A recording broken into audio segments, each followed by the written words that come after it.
नमस्कार दोस्तों, good morning है आप सभी लोगों को। बज चुके हैं सुबह के 6 और जब भी सुबह के 6 बजते हैं तो हमारी और आपकी मुलाकात होती है इसी चैनल पर, जहां हम लोग दैनिक जागरण के पटना संस्करण को कवर अप करते हैं। आज है 2 मई और जैसा कि आप सबको पता है कि हम लोग एक दिन पहले के अखबार को कवर अप करते हैं, तो आज हम लोग कल के अखबार को कवर अप करेंगे। तो चलिए दोस्तों, करते हैं हम लोग हमारे इस सेशन की शुरुआत। आप सभी लोगों का भरपूर प्यार मुझे मिल रहा है, इसके लिए तहे दिल से शुक्रिया आप सभी लोगों का।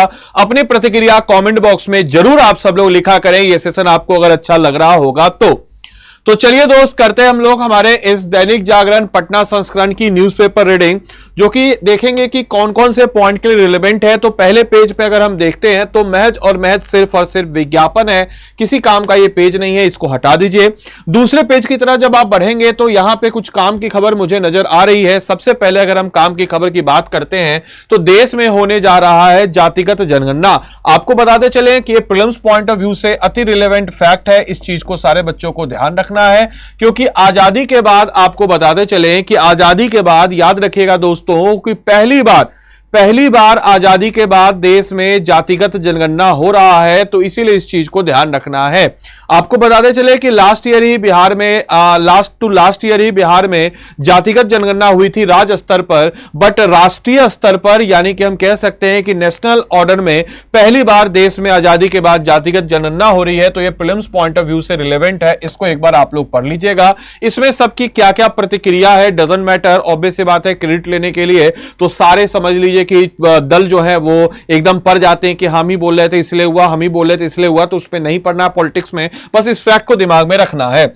दूसरा जो खबर है यह है कि अब मध्याह्न भोजन यानी कि मिड डे मील में बच्चों की फर्जी उपस्थिति पर कसेगी नकेल। बेसिकली हो क्या रहा था कि मिड डे मील जिस कारण बनाया गया था वो तो हो नहीं रहा है, क्योंकि मिड डे मील बेसिकली बनाया गया था कि जो बच्चे हैं जो स्कूल में आ रहे हैं पढ़ने के लिए उनको पोषण अच्छा मिले, क्योंकि पोषण अगर अच्छा मिलेगा तो आप जो है अच्छे तरीके से पढ़ पाइएगा, और ये इसका मकसद था। लेकिन आज के डेट में घोटाले का एक जगह हो रखा है और बच्चे भी उस कदर इस पर ध्यान नहीं देते। वो महज खाना बेसिकली पढ़ाई इनका मेन मकसद था, खाना तो बहाना था उनको बुलाने का, लेकिन आज के डेट में पढ़ाई ही बहाना हो गया है, खाना मेन हो गया है। तो एनीवेज कुछ वैसा ही आर्टिकल है, इसका इस्तेमाल जो है आप GS 2 के सेक्शन नंबर 1 जो पॉलिटी वाला सेक्शन है उसमें गवर्नेंस के टॉपिक में कर सकते हैं।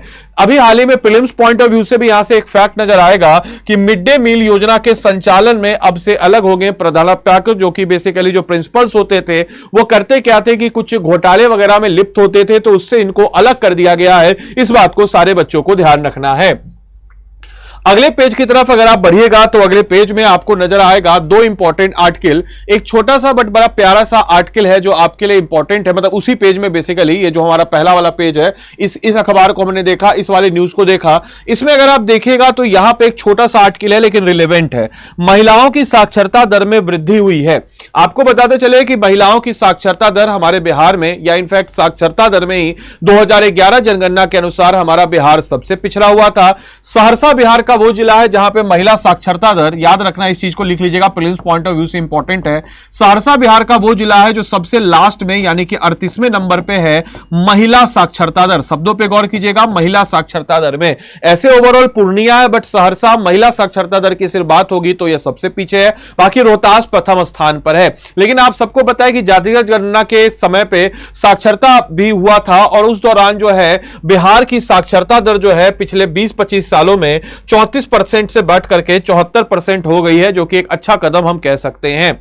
इसके अलावा समक्षता पास 105 शिक्षकों के प्रमाण पत्र निकले फर्जी। ये वाला जो पॉइंट है not relevant for prelims, but हां इस सारे पॉइंट्स का आप जो है गवर्नेंस वाले टॉपिक में, गवर्नेंस वाला टॉपिक जो कि आपका GS 1 का सेक्शन 1 है, इसमें आप लोग केस स्टडी के रूप में इसका इस्तेमाल कर सकते हैं। तो इसको एक बार आपको पढ़ लेना चाहिए। मैं यहां पे ज्यादा गंदा नहीं कर रहा हूं क्योंकि मैं चाहूंगा कि मैं जब इस PDF को दूं तो आप उसको एक बार पढ़ लें अच्छे तरीके से।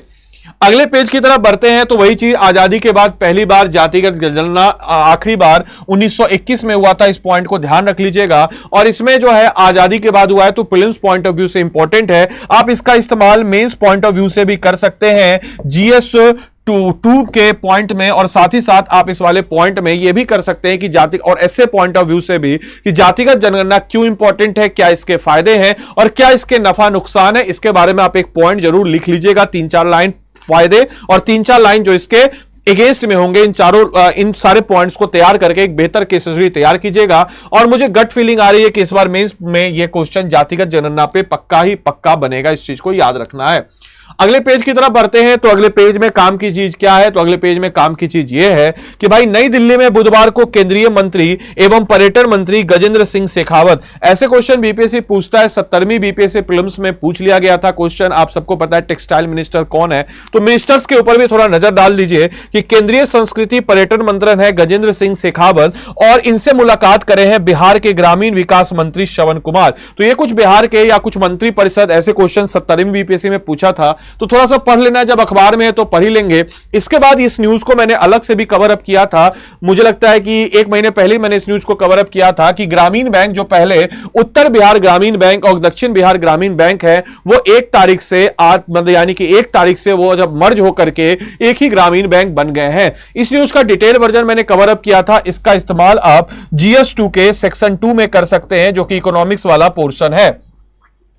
अगले पोर्शन की तरफ बढ़ते हैं, अगले पेज की तरफ। प्रीलिम्स पॉइंट ऑफ व्यू से इंपॉर्टेंट है, कल भी हमने विज्ञापन से ही यहां से क्वेश्चन किया था कि बंगाल में उद्घाटन हुआ है जगन्नाथ मंदिर का और दीघा जो कि आपके कलकत्ता हुगली के पास है वहां पे हुआ है, तो इस चीज को याद रखना है। और सोने का झाड़ू भी इसमें गिफ्ट दिया गया, इस चीज को भी याद रखिएगा। इसके अलावा एक बड़ा इंपॉर्टेंट आर्टिकल है, इसको आपको पढ़ना चाहिए ताकि आप समाज को समझे। डिजिटल एक्सेस स्वतंत्रता का अधिकार एक अभिन्न अंग है, सुप्रीम कोर्ट ने वर्डिक्ट दिया है। इस केस स्टडी का इस्तेमाल आप GS2 के सेक्शन 1 में, साथ ही साथ एसए में भी इसका इस्तेमाल कर सकते हैं। कहानी है 2023 में एक एसिड विक्टिम की, जो एसिड विक्टिम के कारण उसका चेहरा जल गया था, जिस कारण से वो अपने पलक को नहीं झपका पा रही थी। और जब वो अपना खाता खोलने गई तो बैंक के SBI नॉर्म्स के अनुसार आपको अपना डिजिटली जो है करना पड़ता है KYC, और वो अपने पलक को अगर झपक नहीं पाती है तो कैसे डिजिटली KYC होगा। तो इसी को लेकर के सुप्रीम कोर्ट ने काफी अच्छा वर्डिक्ट दिया है, तो आपको इसको बहुत अच्छा पढ़ना चाहिए। आपको ये सारे केस स्टडी जो है ऐसे पॉइंट ऑफ व्यू से और GS2 के सेक्शन 1 पॉइंट ऑफ व्यू से भी अति रिलेवेंट होंगे, तो इस वाले आर्टिकल को आप जरूर पढ़िएगा। टेलीग्राम पे आपको मिल जाएगा, मैं टेलीग्राम का ID लास्ट में दे दूंगा, वहां पे सब मैं देता हूं, उसको जरूर एक बार पढ़ लीजिएगा। या फिर आपके पास अखबार है तो अखबार में भी पढ़ सकते हैं, आपकी जैसी इच्छा हो। अगले पेज की तरफ हम लोग बढ़ते हैं, तो बेसिकली इस पेज में अगर देखा जाए तो एक काम की खबर यह है कि इसका केस स्टडी के रूप में आप इस्तेमाल कर सकते हैं।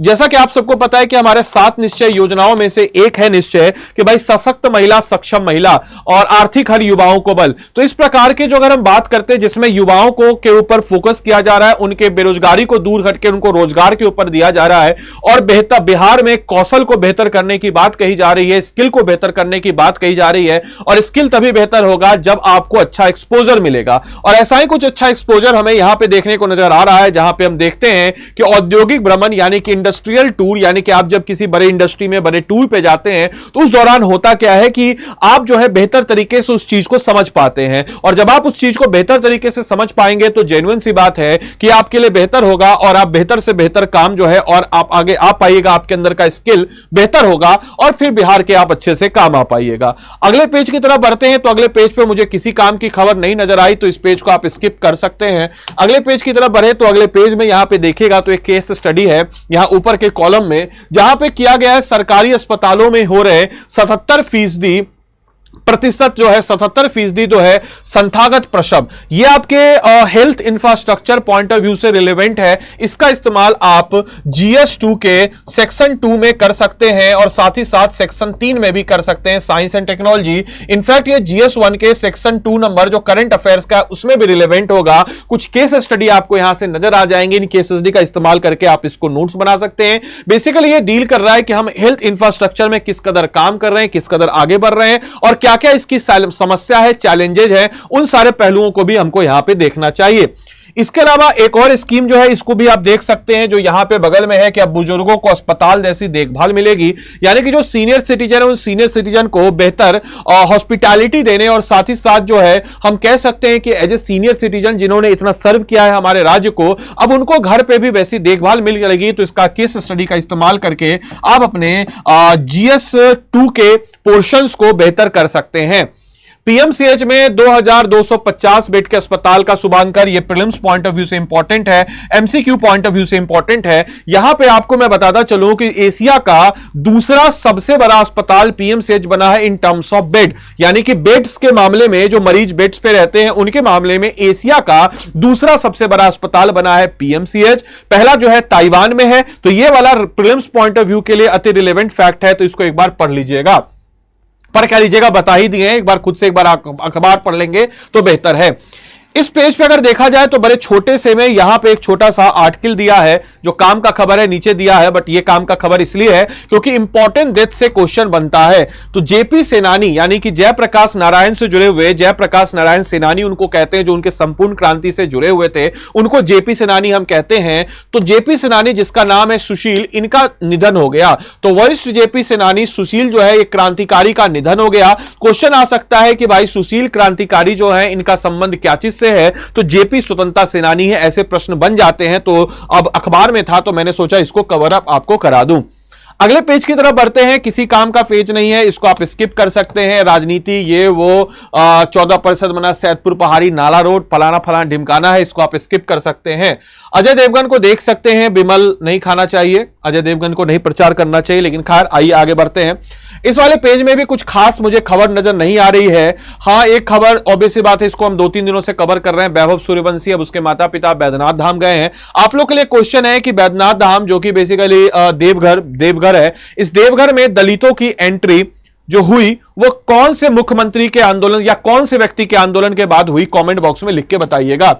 नेक्स्ट पेज हमारा एडिटोरियल सेक्शन, जिसमें आज के एडिटोरियल में कल से मिलता जुलता ये एडिटोरियल उतना कुछ खास नहीं लगा मुझे। प्राथमिकता बने पहलगाम का, ये बेसिकली वही रिपीटेड है जो 2-3 दिनों से अभी चल रहा है, आपको पता है पहलगाम वाला इंसिडेंट। तो आप इसमें एक नया आर्टिकल पढ़ सकते हैं, ये एडिटोरियल छोटा सा है बट इसको पढ़िएगा। जाति गिनने का निर्णय, ये जो जाति गिनने का निर्णय है यानी कि जातिगत जनगणना की बात कही जा रही है, इसके ऊपर आपके अच्छे पॉइंट्स और अच्छे पॉइंट ऑफ व्यू से आप इसका इस्तेमाल कर सकते हैं। इसका इस्तेमाल आप GS1 के सेक्शन नंबर 2 जो करंट अफेयर्स है, GS2 के सेक्शन नंबर 1 जो कि पॉलिटी एंड गवर्नेंस है, सेक्शन नंबर 2 जो कि इकोनॉमिक्स एंड जो इकोनॉमिक्स वाला पोर्शन है, और साथ ही साथ ऐसे पॉइंट ऑफ व्यू से और प्रीलिम्स पॉइंट ऑफ व्यू से भी तो इंपॉर्टेंट है ही है। तो एक अच्छा आर्टिकुलेशन आप इसको पढ़ करके अपना तैयार कर सकते हैं। और जो मैंने आपको बोला है कि 5 फेवर में और 5 अगेंस्ट में कुछ पॉइंट्स तैयार करना, उसको भी आप बढ़िया तरीके से और शानदार तरीके से तैयार कर सकते हैं। अगले पेज की तरफ अगर हम लोग बढ़ते हैं तो फर्स्ट रेवलर की क्रियाशीलता बढ़ाना सरकार की प्राथमिकता, नॉट सो रिलेवेंट टॉपिक है। इस पेज में किसी भी ज्यादा काम की टॉपिक नहीं है तो आप इसको स्किप कर सकते हैं, ठीक है। और ऑब्वियस सी बात है कि कुछ प्रतिक्रिया है, जैसे गणना काफी नहीं है, नतीजे पर अमल हो, तो ये सब कुछ पॉइंट्स वगैरह है, लेकिन नहीं स्किप कर सकते हैं। अगले पेज पे सिर्फ और सिर्फ विज्ञापन है, तो विज्ञापन को भी आप स्किप कर सकते हैं, किसी काम का ये पेज नहीं है। उसके अगले पेज पे देखा जाए तो एक मुझे काम की खबर यहां पे नजर आ रही है, और ये काम की खबर यह है, छोटा सा काम की खबर देखिएगा।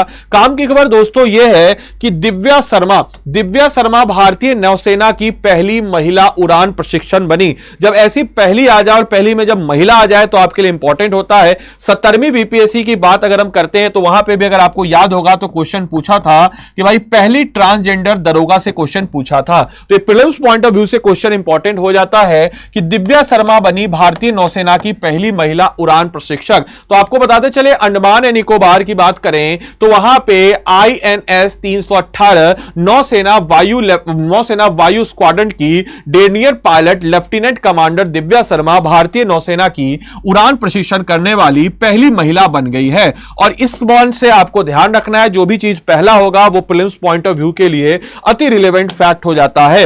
अगले पेज पे सिर्फ और सिर्फ विज्ञापन है, इसको भी आप स्किप कर सकते हैं। अगले पेज पे जो विज्ञापन है और कुछ खबरें भी हैं लेकिन किसी काम की खबर नहीं है, तो इस पेज को भी आप, पेज नंबर 15 को भी आप स्किप कर सकते हैं। पेज नंबर 16 भी आप स्किप कर सकते हैं, कोई काम का खबर नहीं है। पेज नंबर 17 से एक काम की खबर हमें यहां से नजर आ रही है, इनफैक्ट 2 काम की खबर, इसमें इस पेज पे सिर्फ 2 ही खबर है और दोनों काम की खबर है।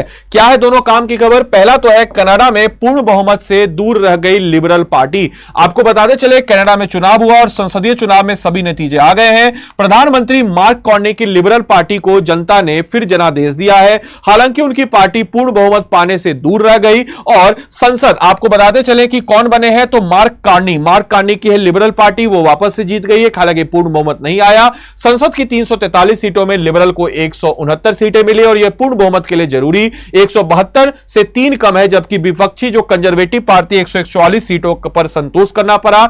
एक समय कंजर्वेटिव के नेता पियरे पोलिवरे को अगले प्रधानमंत्री के तौर पर देखा जा रहा था, हालांकि वो चुनाव हार गए। तो कनाडा जो है, कनाडा आजकल खबरों में है, तो थोड़ा सा इस वाली न्यूज को देख लीजिएगा। कनाडा में लिबरल पार्टी की सरकार है और मार्क कार्नी जो है ये अगले प्रधानमंत्री बनने जा रहे हैं।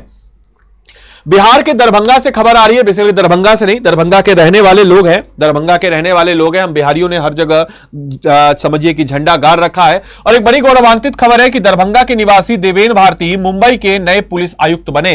तो 26/11 मुंबई आतंकी हमले सहित कई हाई प्रोफाइल मामलों की जांच करने में शामिल वरिष्ठ आईपीएस अधिकारी जिनका नाम है देवेन भारती, उनको मुंबई के पुलिस का नया आयुक्त नियुक्त किया गया है। तो यह आपके एग्जामिनेशन पॉइंट ऑफ व्यू से इंपॉर्टेंट है, क्योंकि बिहार का कनेक्शन यहां से है और बिहार का एग्जाम है, तो बिहार का कनेक्शन और बिहार से कोई चीज होगी तो आपके एग्जाम के लिए आपको अनडाउटली बहुत ही अच्छा एक खबर बन जाता है। और ये दोनों खबर जो है आपके प्रीलिम्स पॉइंट ऑफ व्यू से, याद रखना है, प्रीलिम्स पॉइंट ऑफ व्यू से रिलेवेंट हो जाते हैं। अगले खबर के बाद वापस से विज्ञापन है, किसी काम का खबर नहीं है, आप इसको स्किप कर सकते हैं।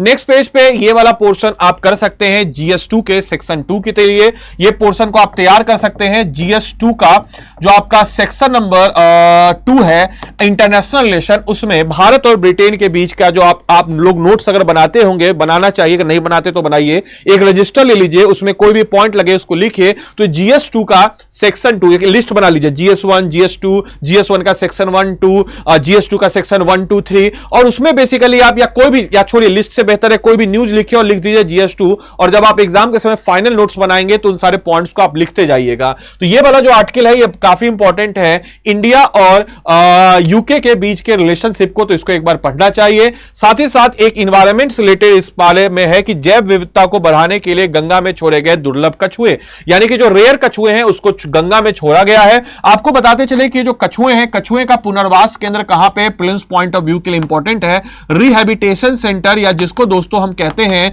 पुनर्वास केंद्र कछुओं का, बिहार में कहां पर है, तो यह नजर आ जाएगा विक्रमशिला वाइल्ड लाइफ सेंचुरी जो भागलपुर में स्थित है, वहां पे कछुओं का पुनर्वास केंद्र, साथ ही साथ गंगेटिक डॉल्फिन का भी पुनर्वास केंद्र आपके समक्ष आपको यही नजर आ जाता है। इसके अलावा कछुओं पर जो ट्रैकर लगाया गया है ताकि जो है जैव विविधता को बेहतर किया जाए, तो इसका इस्तेमाल आप है जीएस2 के सेक्शन नंबर 3 के लिए कर सकते हैं, साइंस एंड टेक्नोलॉजी, और साथ साथ इन्वायरमेंट पोर्शन के लिए भी। एक प्रीलिम्स के लिए इंपॉर्टेंट फैक्ट तो नहीं था लेकिन बन सकता है। एक आईपीएल के दौरान इस प्रकार के एक आपने रोबोट को देखा होगा जिसका नाम रखा गया है चंपक।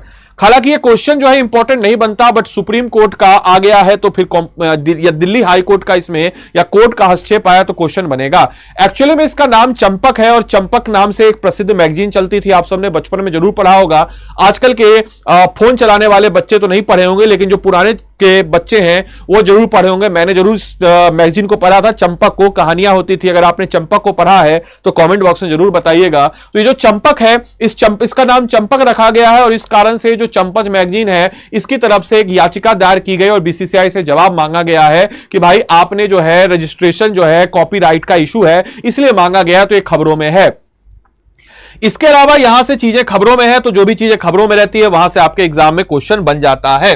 अगले पेज की तरफ बढ़ते हैं। अगले पेज में ये वाला क्वेश्चन आप पढ़ सकते हैं, वही जातिगत जनगणना पे ही है कि आसान नहीं होगा जातिवार गणना की राह। 2011 में हुई थी सामाजिक आर्थिक जातिगत जनगणना के आंकड़े, लेकिन उस समय में जारी नहीं किया गया, लेकिन अब जारी किया जाएगा। तो इस वाले पॉइंट्स को थोड़ा सा आपको पढ़ लेना है, अच्छा पॉइंट्स आपको मिलेगा, अच्छा आर्टिकुलेशन है तो इसको एक बार पढ़ लीजिएगा।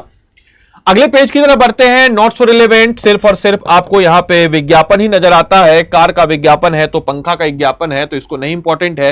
पटना सिटी के लिए नॉट सो इंपॉर्टेंट है। आगे बढ़िए, आगे वाले क्वेश्चन पे एक इंपॉर्टेंट बन जाता है, बाबा परशुराम मंदिर स्थल का होगा विकास।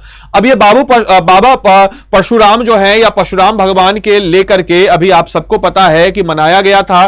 क्या मनाया गया था तो आपको बताते चले कि भाई परशुराम जो है इनको लेकर के दिवस अभी बनाया गया था।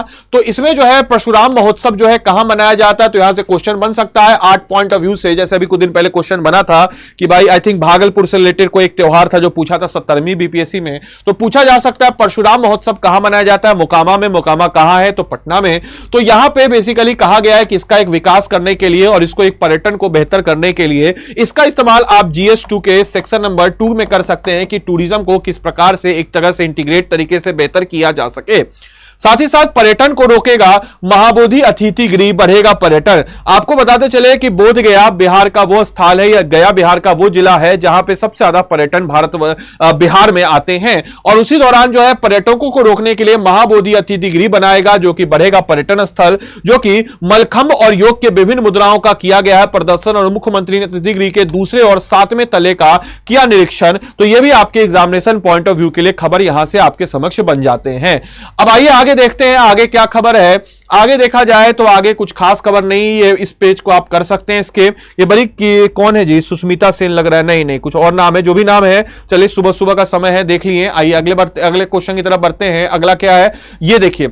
आप सबको पता है कि खेलो इंडिया यूथ गेम्स आप सबके समक्ष बिहार में हो रहा है, पाटलिपुत्र स्पोर्ट कॉम्प्लेक्स में उसकी शुरुआत हो रही है, और खेलो इंडिया में दिखेगा बिहार की गौरव गाथा।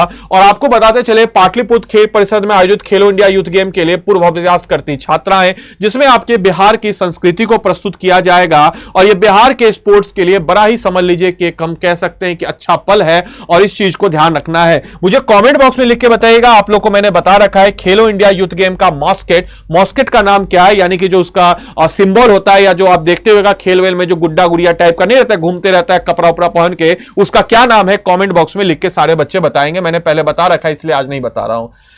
अब इस क्लास की पीडीएफ आपको कहां मिलेगी, तो बीपीएससी कंटेंट वाला आप इसको स्कैन करके जुड़ जाइए, या फिर टेलीग्राम पे बिना स्पेस दिए, याद रखिएगा बिना स्पेस दिए बीपीएससी कंटेंट वाले सर्च करके आप टेलीग्राम पे जुड़ सकते हैं, और क्लास की पीडीएफ जो है यहीं पे आपको नजर आ जाएगी। इसके अलावा आप में से कोई भी जन अगर हमारे पेड कोर्स के साथ जुड़ना चाहता हो, आप में से कोई भी जन अगर हमारे पेड कोर्स के साथ जुड़ना चाहता हो, अपनी तैयारी को मजबूती प्रदान करना चाहता हो, तो स्टडी IQ के ऐप या वेबसाइट पे आप लोग चले जाइएगा, और मुझसे अगर आप लोग में से मुझसे अगर आप लोग में से किसी को पेड कोर्स में बिहार स्पेशल करंट अफेयर्स पढ़ना हो, तो आप स्टडी IQ के वेबसाइट पे चले जाइएगा, स्टडी IQ के ऐप पे चले जाइएगा। हालांकि 10 बजे मैं यूट्यूब पे भी पढ़ाता हूं, आप में से बहुत सारे लोगों को पता ही होगा बिहार स्पेशल, तो आप वहां पे आ सकते हैं, वो लाइव क्लास होती है। यहां पे स्टेट पीसीएस लाइव पे आपको आना है, स्टेट पीसीएस लाइव पे बिहार पीएससी को क्लिक करना है। हमारे पेड कोर्स की खास बात आपको बताते चले कि आपके एग्जाम को क्लियर करने के लिए जो जो चीज चाहिए वो सब कुछ इसमें मिलता है। सबसे पहले आपको किसी भी एग्जाम को क्लियर करने के लिए आपको फाउंडेशन बेहतर करने की जरूरत है, तो इसमें आपको मिलेगा आपके फाउंडेशन को बेहतर करने के लिए एनसीईआरटी बैच। आप एनसीईआरटी बैच में अपने आपको बेसिकली इसमें हम निःशुल्क दे देते हैं एनसीईआरटी बैच। फिर उसके बाद इस कोर्स की खास बात बताते चले कि यहां पे आपको बाय नाउ पे आना है, यहां पे कोड आपको लगा देना है, क्योंकि कोड लगा के आपको बहुत सारा चीज मिलेगा। क्या क्या मिलेगा, तो कोड आप जब आदि लाइव यहां पे कोड लगाते हैं तो लाइव क्लासेस मिलेगा। लाइव क्लास अगर आप मिस करते हैं तो अनलिमिटेड नंबर टाइम आप रिकॉर्डेड क्लास देख सकते हैं। वन ऑन वन मेंटरशिप, किसी भी एग्जाम को क्लियर करने के लिए मेंटरशिप का अहम योगदान होता है, तो इसमें आपको मेंटरशिप मिल जाएगा। Answer writing programme, prelims test series, handwritten notes, live classes, GS foundation, comprehensive coverage of each and every topic, test series, practice question. और सबसे खास बात इस कोर्स की क्या है मेरे भाई, तो सबसे पहले अगर आपको मेरी तरफ से स्पेशल मेंटरशिप चाहिए, एक मेंटरशिप तो मिलेगा ही, मेरी तरफ से स्पेशल मेंटरशिप चाहिए तो यही कोड लगाइएगा, बाद में मत बोलेगा सर दूसरा कोड लग गया, यही लगाइएगा। इसके अलावा आप में से कोई भी जन अगर प्रीलिम्स, मेंस और इंटरव्यू तीनों की इंटीग्रेटेड तैयारी करेगा, इसमें मिल जाता है। और अगर आप 71वीं बीपीएससी प्रीलिम्स क्लियर कर लीजिएगा, जो कि डेफिनेटली आप क्लियर कर लीजिएगा क्योंकि आप मेहनती हैं और हम मेहनत करना जानते हैं, और आपका और हमारा मकसद एक ही है, और आपका मकसद आपका सिलेक्शन, हमारा मकसद आपको सिलेक्शन दिलाना है, तो ऑब्वियस सी बात है हमारा आपका मकसद एक ही है, तो सेक्शन जरूर पूरा होगा। तो आप जब प्रीलिम्स क्लियर कर लीजिएगा तो ये अमाउंट को आपको हम वापस कर देंगे। It was just like a fixed deposit. और फिर उसके बाद जो है दोस्तों मेंस पॉइंट ऑफ व्यू से आपको हम अलग से स्पेशल गाइडेंस देंगे, रैंकर्स बैच। हालांकि इस बैच में भी आपको मेंस का मिलेगा, बट यहां पे आपको हम अलग से देंगे जो आपकी तरफ प्रीलिम्स क्लियर करने वाले बच्चे होंगे। फिर इंटरव्यू के लिए आपको हम अपने ऑफलाइन मोड पटना में तैयार करेंगे। तो उम्मीद करते हैं आज का सेशन आपको बहुत अच्छा लगा हो, और सारे बच्चे को जो जो क्लास में मैंने बोला है उसको कीजिए, अपने साथ एक नोटबुक को जरूर मेंटेन कीजिए। यह क्लास आपके लिए रेगुलर होती है, 10 बजे हम मिलते हैं हमारे यूट्यूब की क्लास में। तब तक के लिए सारे बच्चों को bye bye, take care, thank you and thanks for watching this session.